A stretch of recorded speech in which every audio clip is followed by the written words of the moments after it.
Today, I want to spend this short little session to talk about my longest and first owning flagship camera. This is the GFX100.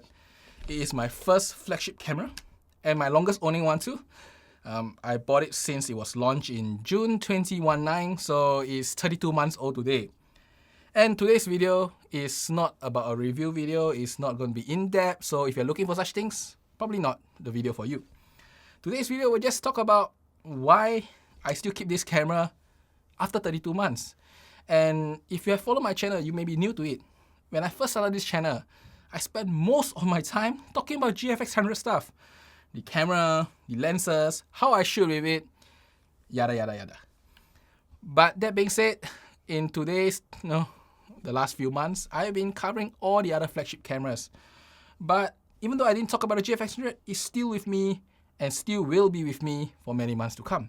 But before I go in depth into all my thoughts, let me show you some videos behind the scenes of a shoot I have with Xiaoyi. I did it for fun with the GFX100, and after that I'll talk about the GFX100 itself. Today I'll be shooting with the GFX100, and you can see today is a relatively high dynamic situation, and I think this is where the GFX100 will really shine. Let's see how it performs. It's been some time since I used it, so hopefully I still can know how to operate this camera well. Still waiting for my subject, which is probably crawling somewhere. I'll see you guys later, with additional videos and to talk more about the GFX100 after owning this camera for 2 years plus, 3 years since it came out. Even with all the GFX100S and stuff, this is still probably one of my most favorite camera when it comes to image quality. Starting my photo shoot now, you can see my subject is there, out of focus. She won't like it if I show her in focus, so I shall just leave it that way.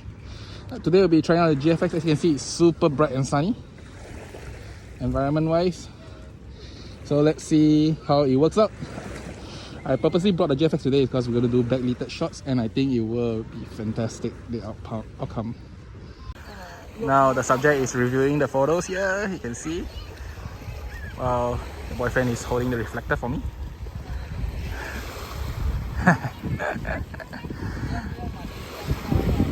This is the end of the video, and see you guys later in the studio. Bye bye. The photos will be attached at the back of this video here. Yeah, it's very hot today. Bye bye.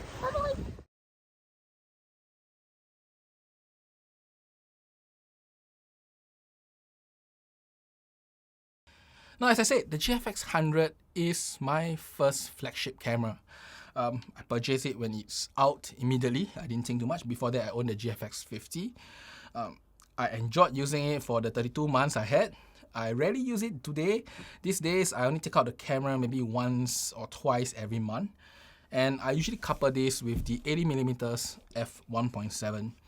At one point in time, I used to own every single GFX100 or GFX lens, GF lens. But I sold most of them now. I'm just left with the GF 80mm, 45mm, and 63mm.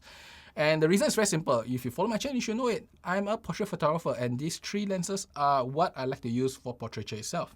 Everything else, I find that they are not something that I would prefer to use today, my style.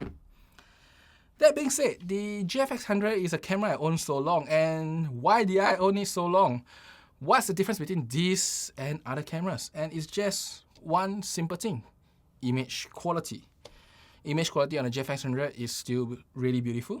Even if I use it for fun shoot like just now you see, I enjoy looking at the images that comes from it.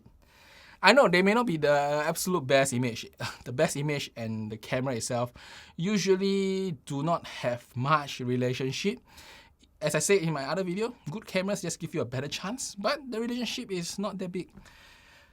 But really, as the photographer that edits the photo after that, the image quality of the GFX100 is just beautiful. The details are beautiful. The dynamic range is to die for.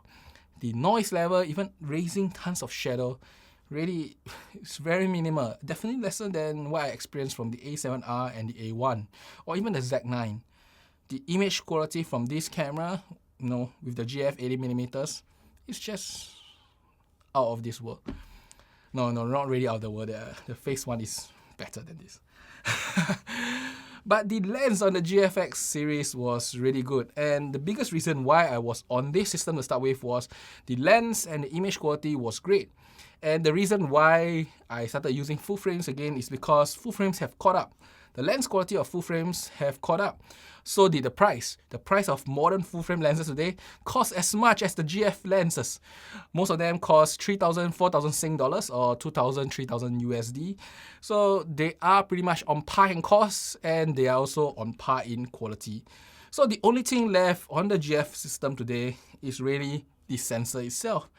And physics is still a limitation. The quality coming out of the GFX100 is still really beautiful, as good as it gets, really, for image quality itself. But that being said, image quality is just one factor of photography. I would say as image quality is really just one of the many things in shooting a photo. That's what I said in my other video. The GFX100 just isn't great in anything else except image quality and the ergonomics while shooting itself, and that is because of the tilt viewfinder. This guy is great, and because this is the type of screen also I prefer for portrait itself. But everything else on the GFX100 is really not as good as modern full frame. Autofocus, weight, number of buttons, accessibility, speed, boot up times, everything is just weaker or slower than modern full frame itself. Buffer is also really little. Everything is just lesser, except image quality and ergonomics while shooting itself. But that doesn't stop me from using it, and I have to honestly say, I don't use this for any form of job. If I was doing a job, I would take any of those full frames behind here. I will not take my GFX out unless it's a makeover shoot. When I do makeover shoot, and the subject is, I would say, as someone who I think can hold their pose well, I will take the GFX100 out because it does produce the best image quality.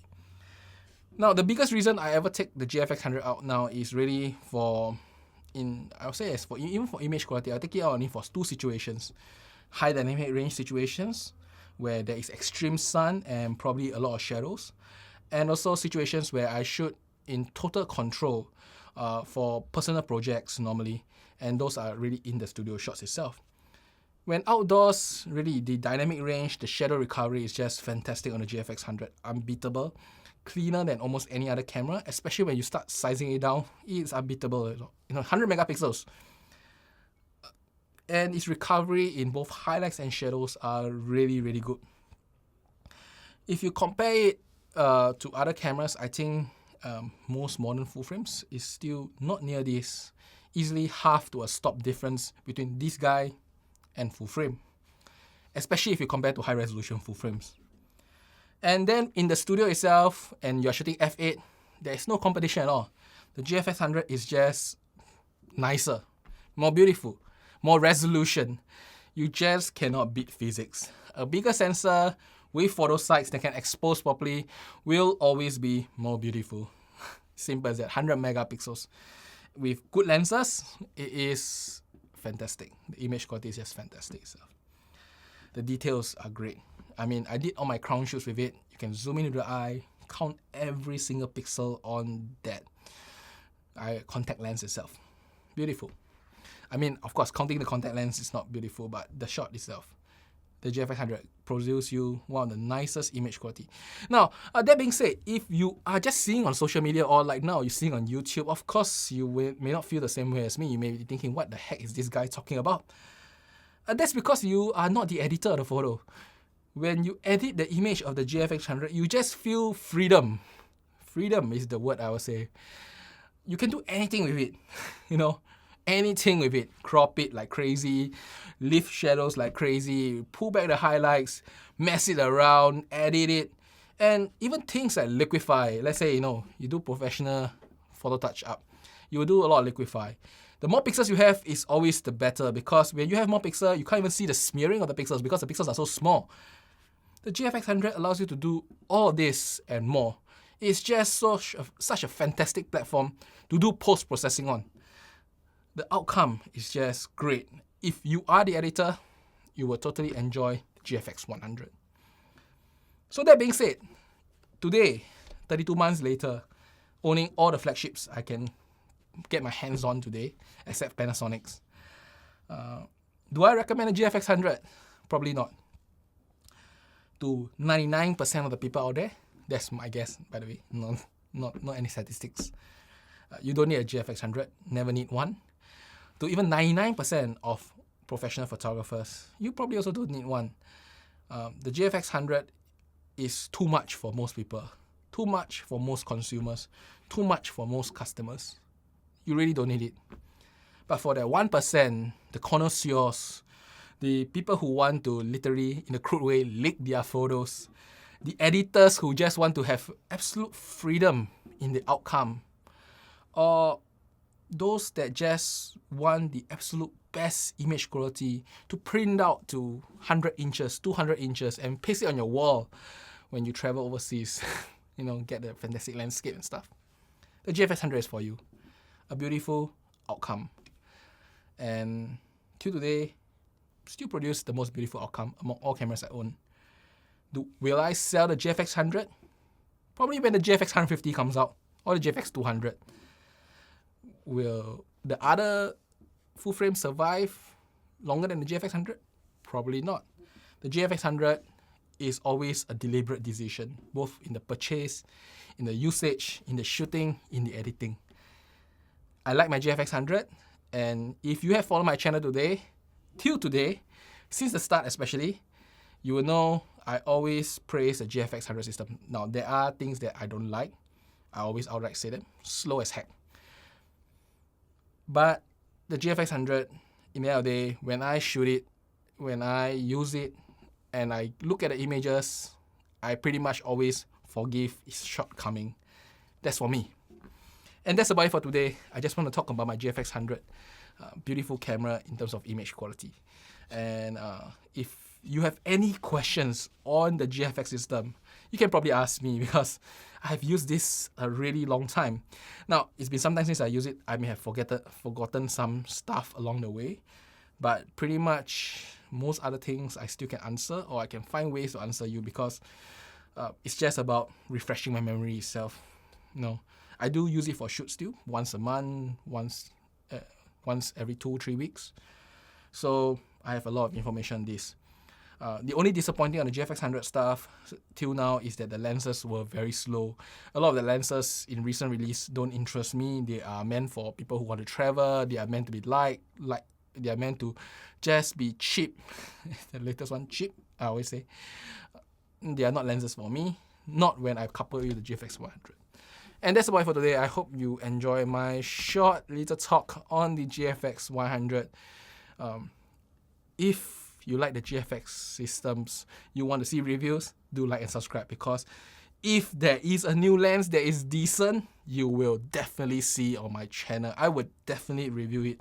I may even be able to review it in day one because I almost always will purchase a GFX100 lens as long as it is within the portrait range, which means for the medium format cameras, 40 to 150 millimeters. That's about it for today. I hope you enjoyed this, and I will see you next time. Bye-bye.